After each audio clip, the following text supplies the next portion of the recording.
ከዚህ በኋላ ታሪካችን ወደ ላን ይመልሰናል። ላንና ፕራን በቦክስ መለማመጃ ስፍራ አብረው ተቀምጠው ሲያወሩ እንመለከታቸዋለን።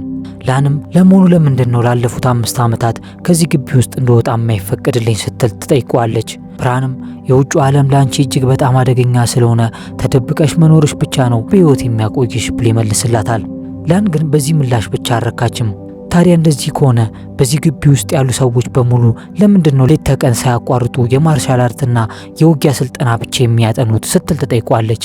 ፕራንም እውነቱን ለረጅም ጊዜ ሸሽጓት መቆየት እንደማይችል ስለተረዳ እዚህ ግቢ ውስጥ ያሉት ሰዎች በሙሉ በፑስር የሚሰሩ አደገኛ ገዳዮች መሆናቸውን ነግሮ ሚስጥሩን ይዘረግፍላታል። የሚገርመው ግን ይህንን ስትሰማ ምንም አልደነገጠችም። ይልቁን ውስጧ በበቀል ስሜት ተቃጠለ። ወዲያውኑ ፕራንን እባክን እኔም እንዴት መዋጋት እንደምችል አስተምረኝ ስትል ለመነችው። ወላጆቿ አይኗ እያየ እንደዛ በግፍ ከተገደሉበት ቀን ጀምሮ በህይወቷ የቀራት ብቸኛ ዓላማ ገዳዮቹን መበቀል ብቻ ነበር።